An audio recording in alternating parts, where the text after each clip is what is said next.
Well, good morning, everybody. This is Lowell Whiteman, your host of 360 Performance on KUHS, streaming to you.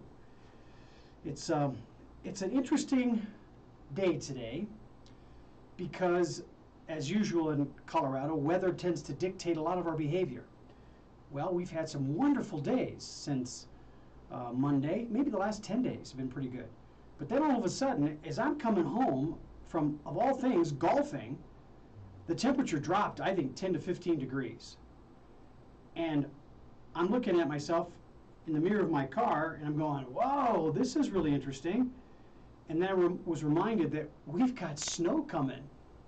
It's cold and wet right now, about 40-ish. And then we're going to probably get it dropping a little further towards the evening. And we're going to start getting some of that slushy springtime snow that we tend to find in Colorado during the month of May and possibly June. But it's going to be an interesting weekend. So this morning I bought some stuff yesterday, and I've got some plastic that I made my own little greenhouse over the top of my elevated vegetable garden, and we'll see what happens. And so I covered up my strawberry bed, I covered up my vegetables with this plastic. It looks just marvelous. I just hope we're not going to get any wind, because it could test my construction. But at any rate, I've done as much as I can do to prepare the environment that I can control. I can't control the weather, but we've got it all set up for that. And I put all the potted plants into the garage so that we're ready to have, they'll survive whatever might come our way in the next 2 days. Because as weather would have it, as it changes after the next couple of days, it's going to be in the 60s and 70s and sunshine, and we're going to be bringing spring into swing in a better way. Some people have said spring was no more. Well, I think the next 2 days is our sign of spring. You know, wet and slushy snow. That's Colorado-esque spring. So once that's done, we'll get into more of a blooming scenario with sunshine and some moisture, and things will grow into June. And then we'll probably get hammered with 90-degree weather into June and July. But nonetheless, I'm optimistic that my plants and the preparation I've made will get us moving forward. Well, today our theme is about respect and dignity. I came across talking about those two terms today because of a well-known actor, comedian, sitcom professional by the name of Michael J. Fox. For many of you, we've watched Michael J. Fox as an actor, but he's also an author and a father. And by the way, he's funny as well. Well, but that doesn't stop people from taking their shots at Michael J. Fox and disrespecting him. And in many cases, when you're faced with a disease like Michael J. Fox is with Parkinson's, a neuromuscular disease, you sometimes question yourself and the respect you have of yourself and the dignity that you hope you still have. You get questioned in your own mind about, where do I go with this? How will I perform? What will I do to be resilient and come back and maintain my confidence? Well, it takes a village in some cases. It takes people that you trust to be around you and bolster you up. So I brought this quote forward for this week's Mindset Moment in setting up today's show, and the quote goes like this: "One's dignity may be assaulted, vandalized, and cruelly mocked, but it can never be taken away unless it is surrendered." And you're the one that controls being the one in control of your respect and surrendering your dignity within that process. If you don't give it up, it can't be taken away from you. It can be diminished, and you still have control of that as well. Circumstances, experiences might challenge your dignity and respect of yourself, but you're still ultimately in charge of it being surrendered. Typically, for me, the examples of dignity being surrendered are those that have succumbed to addictive behaviors, drug addiction, alcohol, sexual addictions, gambling, any kind of addictive behavior is an example of when your dignity has been surrendered and you've chosen to let something else or someone else take control of that. If you're a person who's easily influenced and follow others and their attitudes and ideals, that could be a possibility where your dignity has been surrendered. You have chosen to surrender your dignity and follow the behaviors and ideologies of others. We're going to talk a little bit about that. We're going to use examples in sports and in business to give you examples about what the signs are for surrendering your dignity and respect and diminish your confidence in those areas. Michael J. Fox, I tell you what, I can't tell you how much I respect that man's courage and the support that he has in his family from his wife, his kids, and those that support him in his career as an actor, author, and just being funny. But I'm guessing he's had days when he's struggled to smile, even when he may be the source of the funny that cause others to smile. So today's theme is about respect and dignity. And my question for you is this: do you have the courage to represent who you are? And in that demonstration, show everybody your dignity and how much you respect yourself and the confidence that that builds for you. We're here at KUHS streaming to you on 360 Performance every Friday, 11 o'clock Mountain Standard Time. I'm glad to be here. Thanks for letting me into your world for the moments that you choose to listen and watch the show today. Carry it forward as you move past today's experience with us here at 360 Performance. Carry that experience forward. Show your respect and the confidence that you've gathered through the dignity that you share with others. So I'm looking forward to giving you some insights on that today. Well, here's the first one. We've got a number of events happening, one of which is the PGA Championship for 2022, and John Daly is on the course. He is performing. He's showing his game and the respect that many of his competitors are going to have for him. And as he continues to take the club in hand and strike the little white ball, I'm assuming it's a little white ball. It could be yellow, it could be orange, it could be red, but I'm assuming it's probably a little white ball. He's going to demonstrate his skill set for others to watch and respect and create the dignity in himself and the confidence he has in his game. We're also going to take a look at some incidences through the NHL Stanley Cup playoffs that are happening. We're also going to look at the NBA as another sport. The NBA playoffs are happening, focusing on the Golden State Warriors, focusing on the Boston Celtics, the Miami Heat. A number of teams are in play. Right now, the prognosticators are saying that the Golden State Warriors are the team to watch as far as getting to the finals and ultimately winning and becoming the NBA champions for 2022. But we're going to add another element to the look at respect and dignity, and we're going to look at the corporation. Well, first of all, before I go to that too far, let's point out that there's also examples of respect and dignity when you look at your performance on the field or in the boardroom or in the corporate environments.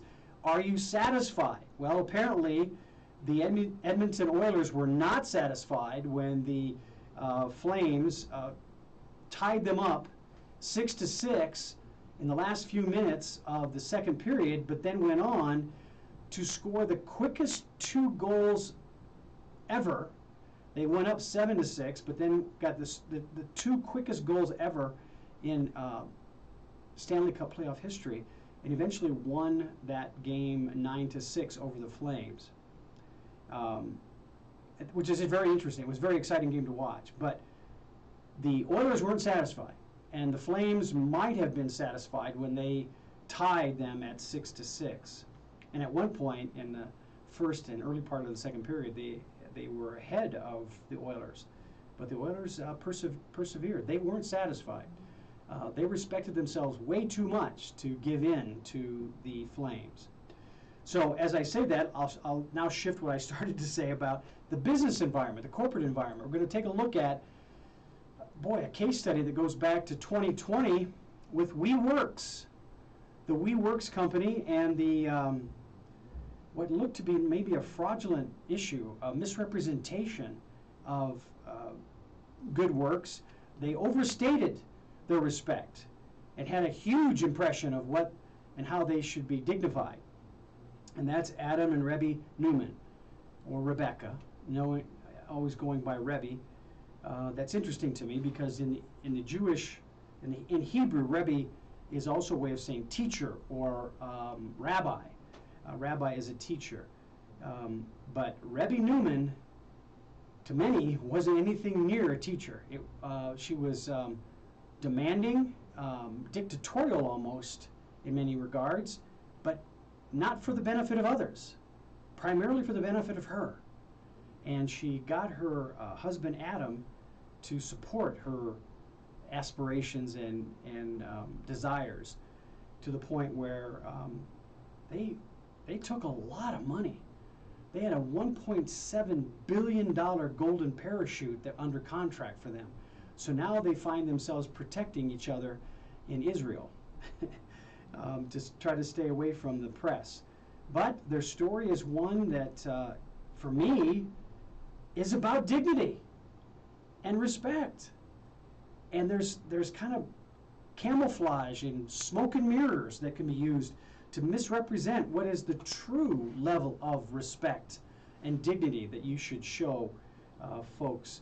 And we're going to talk a little bit about how do you avoid getting sucked into the vortex of respect and dignity that is not true. It's not clearly stated and is ultimately not true. It was smoke and mirrors. So the question I have for you right now is, why is it relevant to know you are satisfied? If you're satisfied in the surroundings of success and outcomes that fit the plan that you made, and you're excelling, you're hitting the golf ball well, you're skating hard, you're moving across the ice fluidly and strongly and competing, and all of a sudden you're coming back, but there doesn't seem to be an equal amount of respect by the opponent, and the opponent isn't satisfied.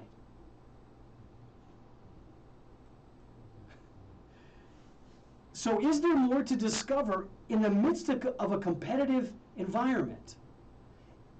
If you feel that you're satisfied, could that be a barometer for you to say to yourself, I've got more to discover. Maybe I should challenge myself more.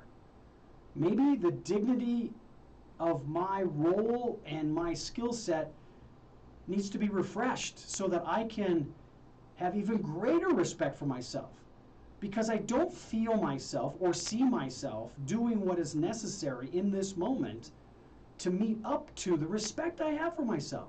There's more to be delivered in that moment. So when I have moments of error and failure, what does the future look like? And that future could be a short span of time.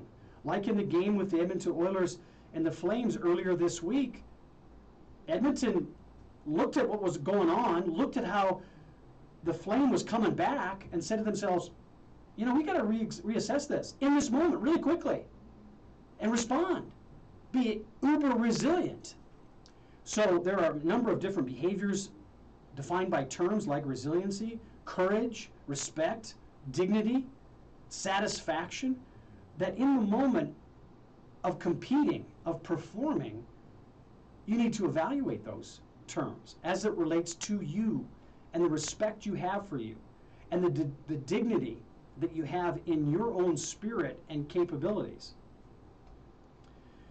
John Daly, as schlumpy as he looks in his green shirt, hanging over that very rounded, almost pyramid-like shape he has for himself, and always with classy pair of pants, he's still delivering. He's got his COVID beard on, looking good. That Arkansas mindset coming through and delivering. Regardless of what you think of his profile and his methods, he has some respect for himself because he delivers. Same pattern of behavior, same look that defines his character, and then delivers in those moments that he wants to perform his best. So with that being said, as we move on, let's take a look at what influences your respect and what kinds of stimulation, reinforcement do you need to look for in identifying your satisfaction. And how do I look at my own personal satisfaction as a barometer for my ability to deliver what others and as well as yourself expect of you. For example, there is the equipment that you have. Now in the sports world, the sport itself defines the necessary equipment. You know, with John Daly and golfers, it's a golf ball, golf club, golf shoes. I mean, John Daly kind of pushes the limits on what to wear, but there seems to be a fairly standard presentation for men in particular. I think there are some questions about the women's golf, professional golf, in that the skirts, the shorts, the slacks, the tops are all coming under scrutiny. But quite honestly, I say if you respect yourself and others in the field, you will come up with a definition for you of what's reasonable and adequate for you to sustain your impression of yourself that then delivers the confidence necessary for you to deliver the performance that represents who you are. And the dignity with which that performance is embodied in what you wear and the equipment you use, the bag, the shoes, the clubs, the golf balls. I mean, right down to the gloves. Every element needs to be in place so that you feel comfortable with yourself, and it represents that kind of image that when you're seen on camera or somebody's at the course live watching you walk through the hole by hole presentation of who you are, your equipment will have an influence on that. So I ask you to, in checking down your dignity and respect for yourself, is everything aligned? Here's an example of that in the equipment.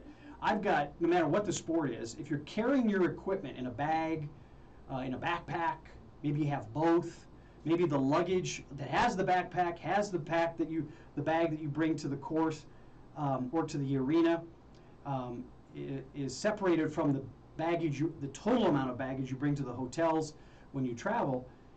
Everybody has an order, has a process. I haven't met an athlete yet, even amateur athletes. Amateur athletes are still kind of defining what that look is and how they put themselves together.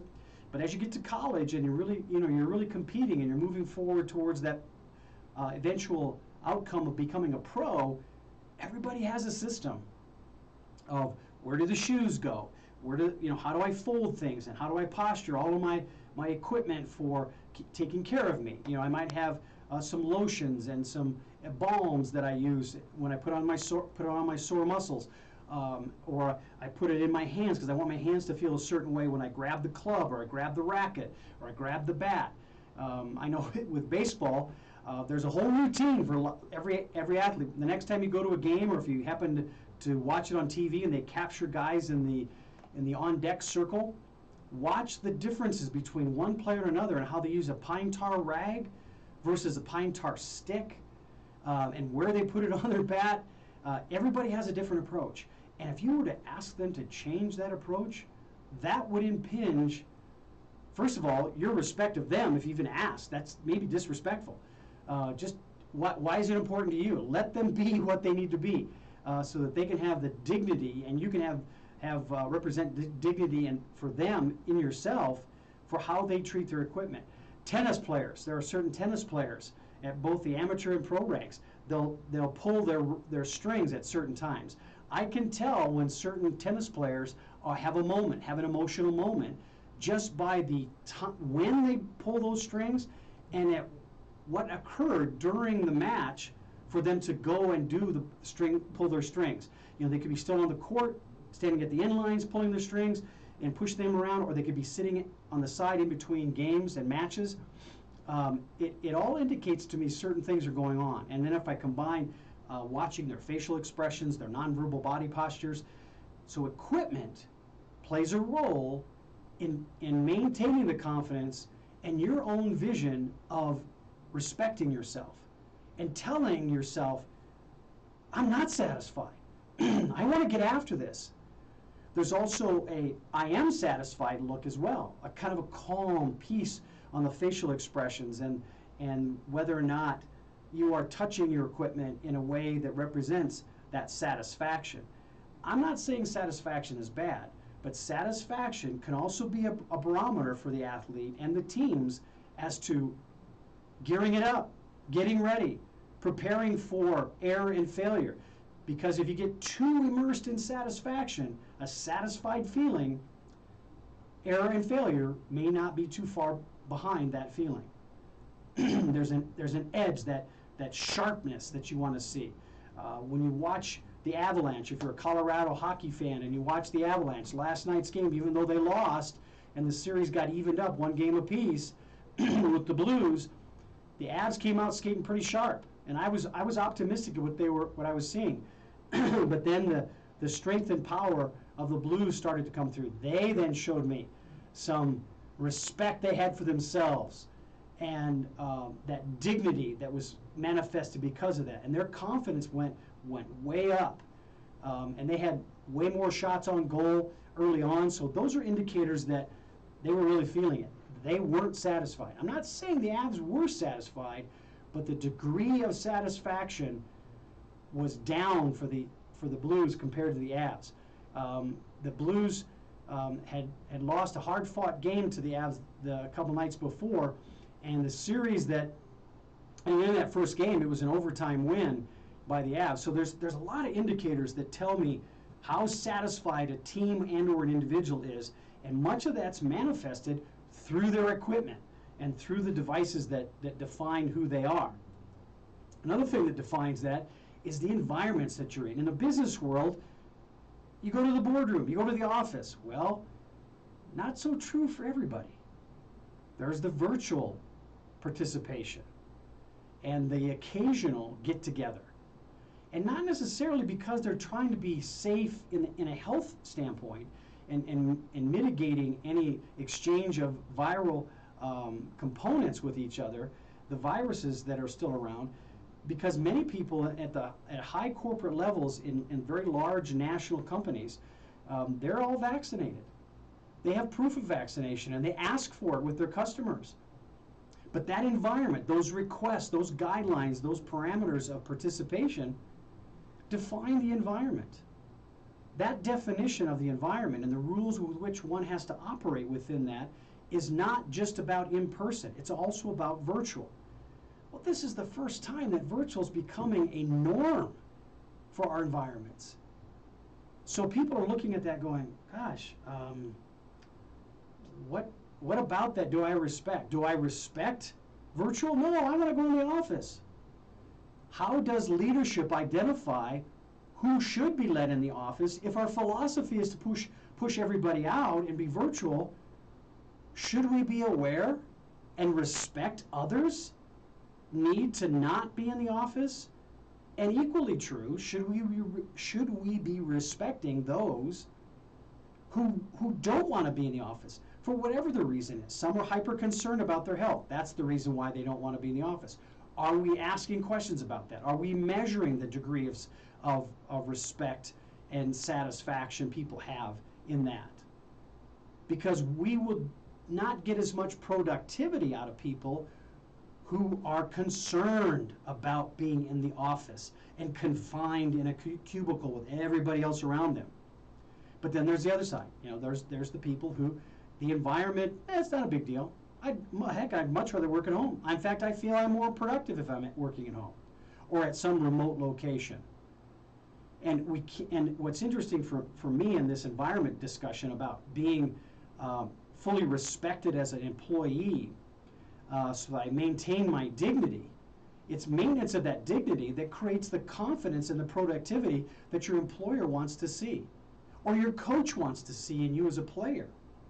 So asking the questions early and often, like voting in Chicago, ask those questions about your employees, about the influence of the environment, and how policy that you might be setting regarding that environment might have both a proactive and a distracting impact on their ability to produce results. Because they're not designed. They are not desirous of being out of the office. They want the camaraderie. They want to be around people. They want more than just a casual, scheduled interaction with their peers through a virtual reality type environment. The last influence I want to share with you today is about the people and or the team. So it's either one-on-one with people or it's a group. I'll call it teams here. But those influences also have a great influence on satisfaction, feelings of satisfaction, be it not satisfied, yes, I'm satisfied, and the degree with which you are. You know, there are people that get really amped up. I'm not satisfied. They get very vocal. And you can see in their behavior, they're animated.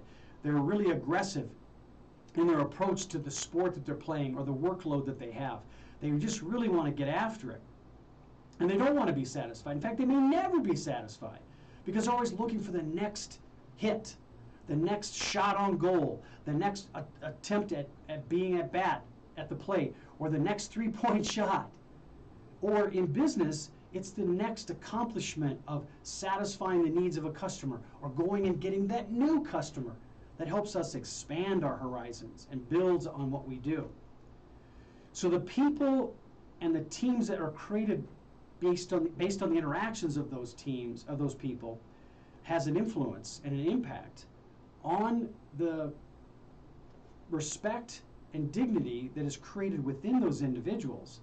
And then, based on the success you have with the people and the environments they're working on and the equipment they use, so there's a continuum here. There's a connection between all of this. But we tend not to look at environment and the support tools we use, the equipment and the sports reference to it. In the corporate world, it's systems and equipment that you use to drive the systems. Typically, we look at computers when we discuss about systems and delivering results through our efforts. But it's also the quality of the chair you sit at.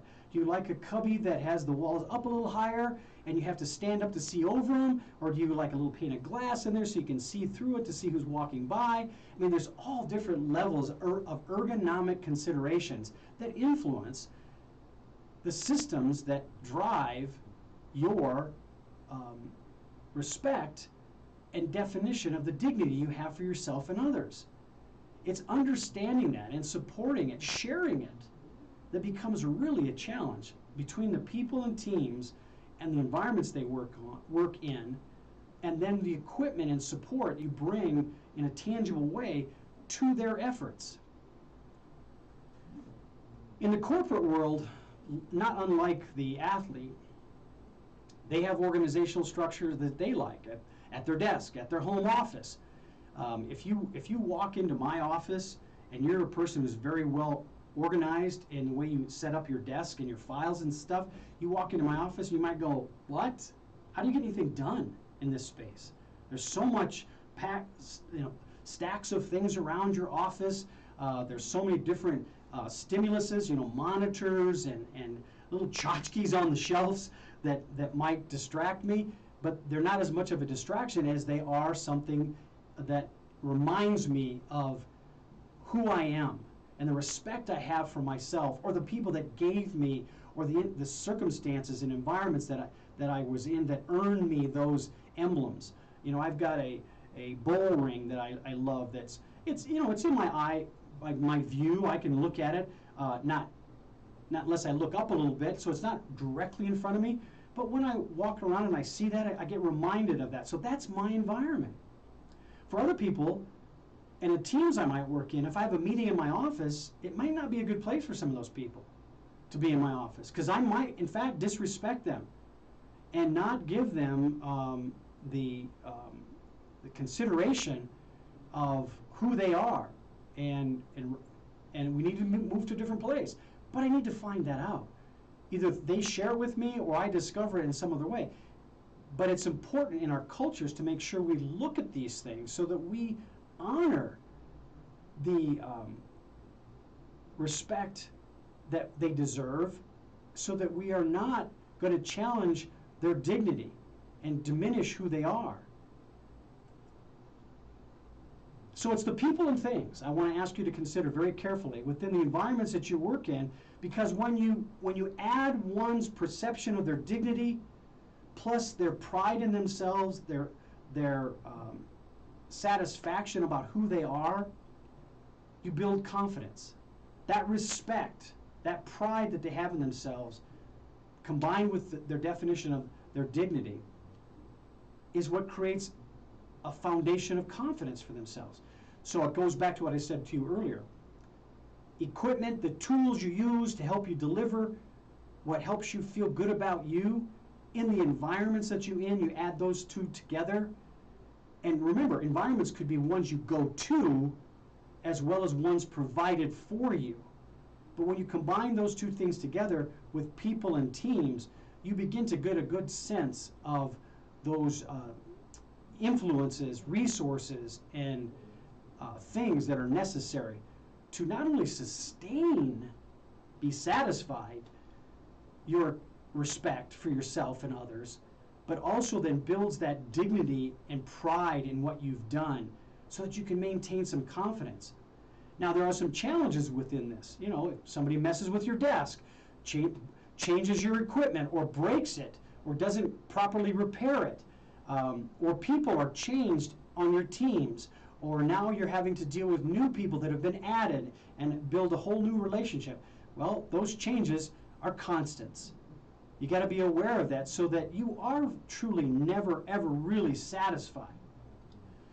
So when you, but that it builds a question in my mind about when you do have success, when you win, are you satisfied? Should you be satisfied? Maybe for a moment, right? Savor the win, as they say. But then move on.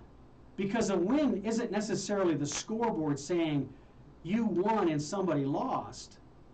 The win could be, I outblocked that defender. I defended the ball carrier in a way that they could not get to the basket. I approached the next hitter in a way that I won every pitch by putting it in a place they could not hit, but it was still a strike. And I had the win of that strikeout. Now, hopefully, as you gather all those things up in whatever the sport or task you have at work or in your game that you play, it adds up to the win for everybody, not just you and your contribution of wins, but it's the win on the scoreboard. It's the satisfaction of that win. But then you look back and say, but how can I get better? So I challenge you to not be satisfied in just the win, whatever it's a small slice win or it's the win of the contest. Look beyond that. Savor it, but then look beyond it. Like these young men in this photo with a trophy hoisted up above them, lots of great expressions of laughter and confidence on their face. I don't want to say that they look satisfied because they really don't. They look like they're celebrating. And there's no satisfaction in the celebration that I see in this picture. In fact, I see them in the moment, the present moment, taking that moment into play. What I'm asking you to think about is beyond this moment, when you have won, they hoist the trophy, they've won as a team. Their individual wins collectively came together and they won the trophy. They beat the other opponent. With respect, I hope. And the dignity that goes with it. Because sometimes you have teams that when they win the trophy, their efforts are to show off. That's not with a high degree of dignity. So what are those things we should be aware of? In the moments that we're trying to be respected and challenge our satisfaction to continue to go on to the next contest, to learn from not only what we won, but also what we didn't quite measure up to. Not failures necessarily or errors, but yeah, we won the contest. I had individual wins during that contest.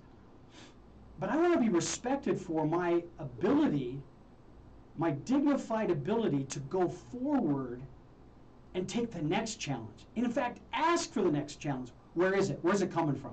When I hear that conversation in the bus or the plane after we've won a contest, and even if we've lost a contest, but in the contest, we really competed.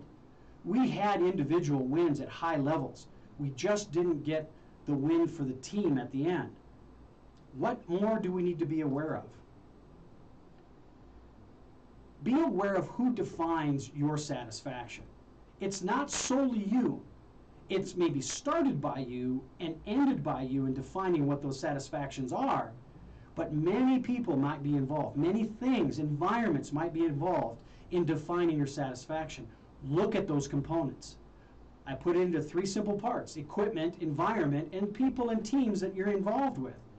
Those combinations begin to define your level of satisfaction. And when you are satisfied, then take the next step and move on to define, what do I need to do to adjust and adapt to the changes? Because remember, I said change is constant.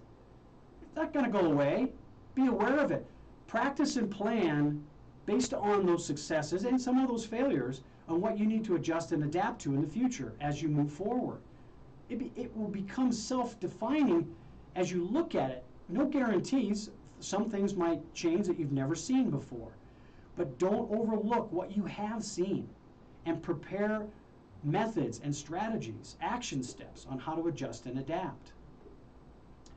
Now, within that adjusting and adapting, one key thing that has to happen is you've got to admit to failure and that it's possible. We know change is a constant. You're going to have change. To ignore change is not respecting it. It will also diminish your own dignity for yourself. Other teams will want to watch for, how does this person disregard change? They just kind of go along, flow. They look satisfied, just kind of stroking along. When you are in a place where you are feeling satisfied and you linger there too long, you're opening the door for failure and error to happen, and especially not being prepared to adapt and adjust when change does bring potential for failure that you're not expecting. So admit failure is possible and plan and prepare for it as you move along.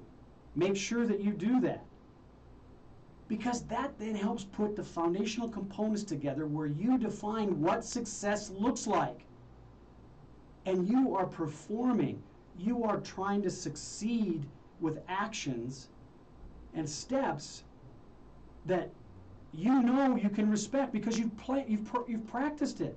There is no hesitation in your respect for yourself and what you can bring to the table. There's maybe even some bravado, some overconfidence, but it's backed up by results.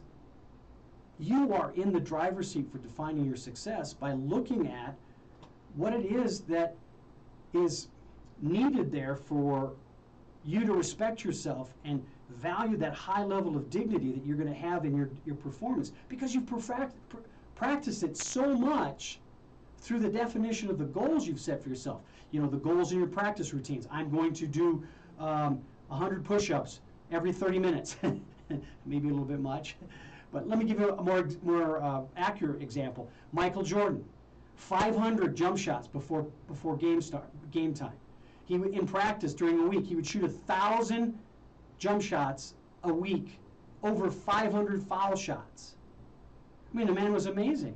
But he practiced to those ends so he could respect himself, not be satisfied. I mean, be satisfied for the moment and then go beyond. Could I do more? Is there more? That first goal that he had for foul shots and jump shots wasn't 500 or 1,000. It was a little bit less than that. But then he said, oh, whoa, I can do a little bit more because I'm only at 80% foul shot proficiency.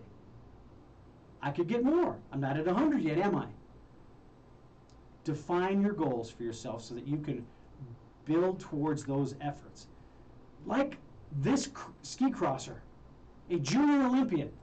This is Walker Robinson, a junior Olympian ski crosser. This kid has just turned 15, and he is on his way. He has set expectations for himself through his goals that will help him define his success, but he's also been, at a very young age, able to admit failure. Now, some of that comes as a result of what the sport is he's performing in. Ski crossing is tough. It is a man's sport, no matter what age you are, because of the behavior on the course. The bumping and grinding that skiers and snowboarders do when they do the cross routines. It's really interesting to watch.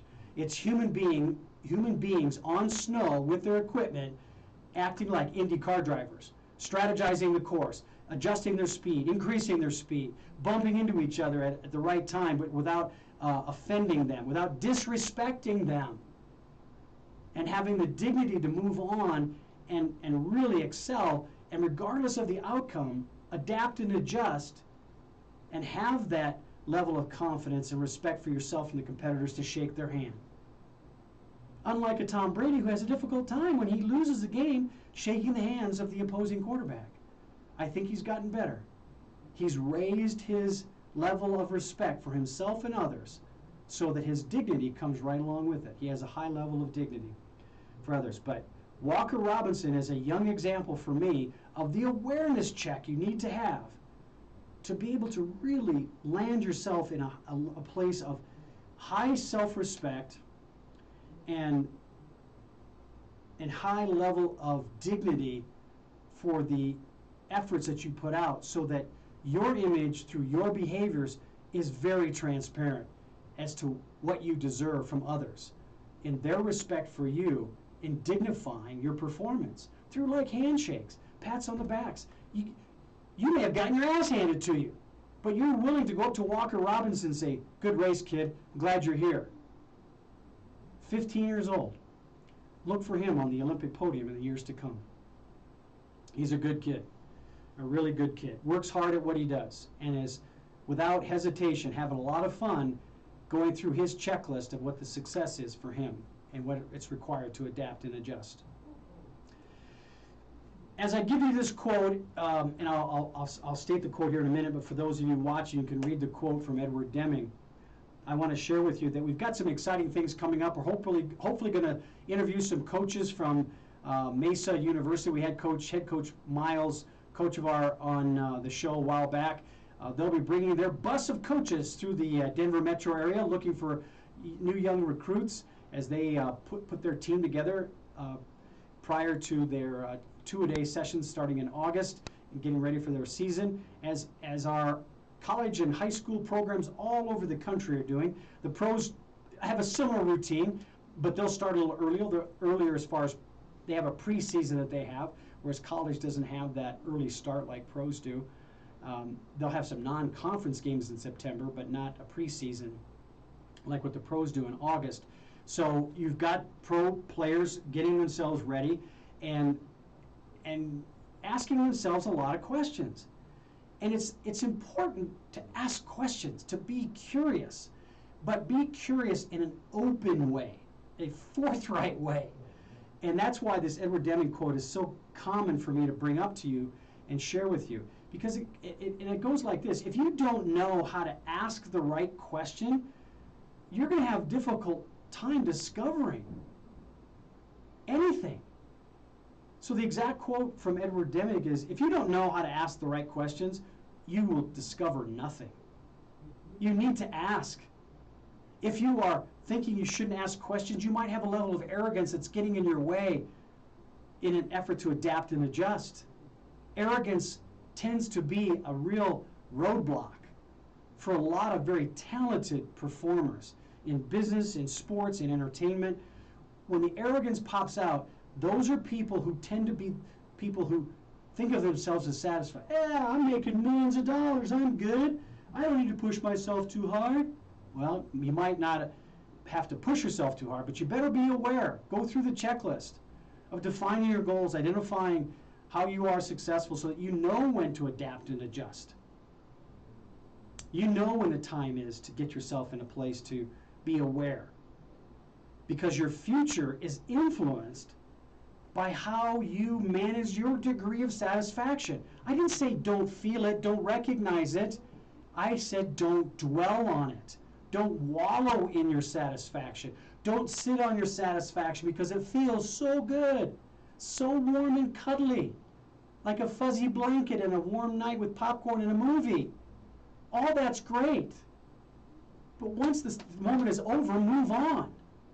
Identify what more you can do in the areas of failure where you weren't satisfied during an event, during a project, during an acquisition, or a closure or potential closure of new business in the business world. The WeWork story that evolved from like 2010 going forward when they started. Great and wonderful idea that they wooed a lot of people into thinking about them. Rebbe Newman got a lot of very powerful people in the Silicon Valley IT world to back their scenario. And they didn't ask enough questions. They weren't curious about discovering anything, and they needed to. There's a lot of truth behind when it sounds really, really good, it might be too good. Is it true if it sounds really good? A few questions should have been asked. I'm not saying that the WeWork concept that Adam Newman came up with and his wife then exploded the world with, pumped up the jam, if you will, and woo-wooed Wall Street, wasn't a good one. It was not well implemented. They took shortcuts. They got too much into their attitude and robust message and didn't tie down dotting the I and crossing all the T's. In the financial markets, in the workday world of their model, making sure that what they were saying was strongly substantiated and backed up with good experience and good testing. If it's a new idea, that requires even more testing.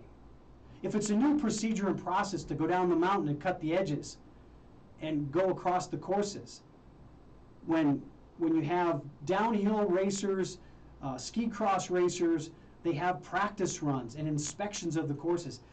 I tell my athletes, when you're inspecting the course, get in touch with the snow. Literally get in touch with the snow. Smell it, feel it, hear it, crunch in your hands to get an idea of where it can take you. Because they know, these athletes know, if weather changes happen that they didn't expect, that will change the snow that they got in touch with when they did their inspections at the early part of the day. And they need that frame of reference so that they can have an influence on their success and that they're not satisfied. Their degree of satisfaction is very low because they want to be prepared to adapt and adjust. That's important to be mindful of. Edward Deming is no longer with us, but his writings captured me back in the late 80s and early 90s when it relates to control and processes to maintain control and improve the quality of what we are doing. It's extremely important to be aware of that and what influence my perception, my degree of perception of my satisfaction. I want to be aware of that so I don't sit still. I'm moving to get to the next level. To me, in the NBA right now, with the finals coming up soon, as the teams win through the next level of playoffs and define the two teams that will be in the finals of the NBA, watch the games. In particular, watch Golden State Warriors. I have to be totally transparent with you. Steph Curry and Steve Kerr are people I watch because they represent their desire and their degree of satisfaction for their life in every aspect of what they do. Off the court, on the court, in their homes with their families, their interactions with others, they're constant. Their methods and processes and how they are aware of what it takes to be respected and have a reinforcement of a dignified character is really transparent. And the picture I have up here is recent, the last game that Steph Curry was in Um, they're doing quite well. They're going to continue to do well. But the nonverbals, that posturing on the court, and what you do through your actions is the clearest, most definitive way to represent why people should respect you, because you deliver. And they need to know you know. So Steph Curry's flexing the muscles on the court. This picture could have been after he made a three-point shot, or it could have been a key moment where he dished a ball for an assist to somebody, and they scored a couple of points, or it could be a defensive stop. Whatever it might be that causes Steph Curry to make that movement, that nonverbal communication to everybody around him in that arena, is one that says, you need to respect me. I am telling you through my behavior, I have delivered actions that demands a level of respect. And I challenge you to take it away from me, or challenge me to do it again. That's what great competitors do. That's what is awesome. For me, my story that I have for that is I was in a championship bout in my karate competition where I was sparring. It was a sparring competition. So I'm up against a guy who's got a number of pounds over me weight-wise. Now, weight in karate sparring is not a big deal, except that their targets, they look big, but if I weren't aware, if I just was satisfied, oh, I'm quicker, I'm stronger, I'm whatever I was thinking, I might be lulled into a false sense of security, and I might get punched out and outscored by that opponent. Instead, I was more aware of who I was and what this person was doing when I would feign a certain way, fake a punch, do a kick to set up a punch, what were their defensive moves, so I could see an opportunity. And I did that, and we were scored 2-2, tied, and 3 points is a win. And I saw that if I were to fake a backhand, my left hand, his right hand would go up to block. So I would do, instead of one backhand, I would go backhand punch, and that would open up his chest right in the middle, and I would come back with another punch into the center. And I won the match with that. But it was because I was aware. And I adapted and adjusted to his defensive movements to my offensive punches. So I got in those moments. I created a strategy that I wasn't satisfied. I wasn't going to take what the first thing was and go with it, because if I would have, I would have been counterpunched out and I would have lost. Being aware, having an awareness checklist to make sure that you are taking a look at, first, what you do to respect yourself. And that usually starts in preparation. When you prepare for an event, or an outing, or a project, or meeting a new client, and hoping that you've got the skill sets and the services to address their needs. And if you do, get excited about that and game up, move up your approach, but not without planning and preparation so that you can adapt and adjust with the definition of your goals, your expectations, and understanding of where the possibilities are for failure and error. That's humility. It takes courage to do planning at the level of excellence, because it requires being humble. You got to look at yourself internally and say, where's the chance for me to really screw up? Oh, man. Okay, I can adjust that. I can change my practice routine. Oh, I looked at some film of future competitors, like in the playoff games with the NBA or the NHL. What is the other team going to do with the Oilers? How are they going to project themselves in there so they can be, and it's the Flyers to adjust and adapt? Or will they be, oh, I'm not sure we can. This is as good as we can get. Well, that's a defeatist attitude, and you will get what you think. You will be defeated. The Avalanche, they're 1-1. What are they going to do differently to counteract the Blue? We'll wait and see, won't we?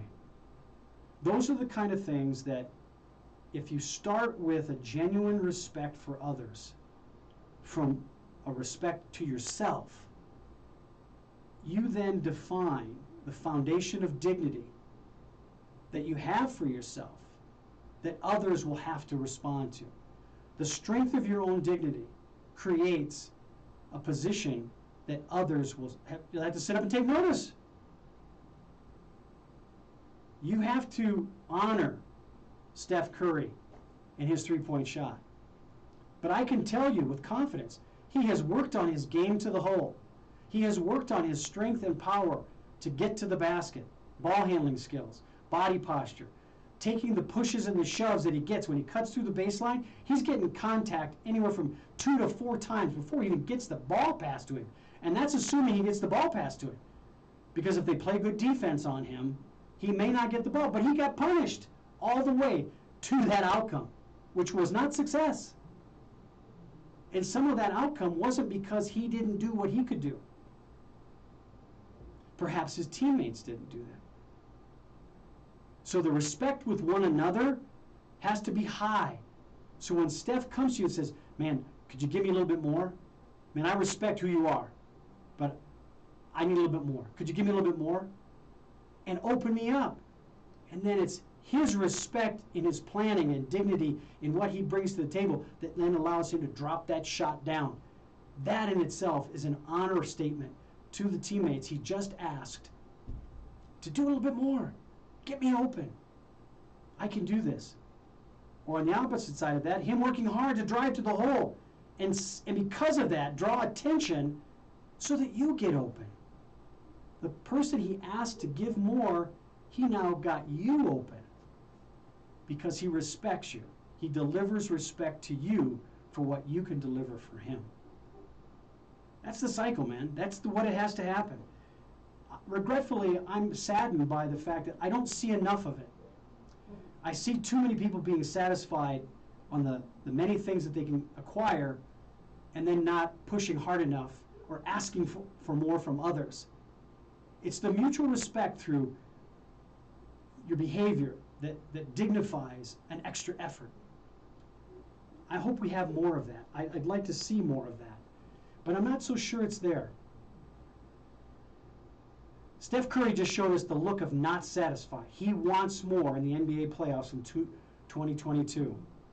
Just like I want more every week. I want better guests. I want better questions so that I can put up on the podcast platforms that I use with Spotify, Apple, and Google and others that allows us to grow our footprint around the globe, sharing great ideas with you about how to be better, respecting yourself first, to give the dignity that you get the dignity that you deserve from others because of how you deliver results. Those are great ideas. Because it really is satisfying to me that I want to do more than with that satisfaction that you get involved, that you produce results for yourself and by getting involved. And by getting involved, make the plan to take a look at our show every Friday at 11 a.m. Mountain Standard Time, right here at KUHS, streaming to you every day of the week. Great stuff, but especially on Friday at 11 a.m.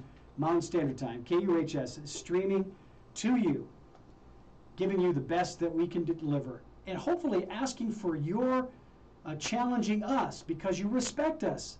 If you didn't respect us, you wouldn't be challenging us. Challenge us. Send me some notes, some thoughts, some questions, maybe some answers as well, to 360mindset.com. Every week, right here for you. Have a great day today. I hope you enjoy it. It's going to be a little bit wet here in the wonderful state of Colorado in the Denver metro area. I'm hoping it's our last snow, and this is spring's very lackluster show because we didn't have much of a spring. And hopefully it's not too harsh. And my little plastic greenhouse sustains itself and helps preserve my vegetables through the next 2 days.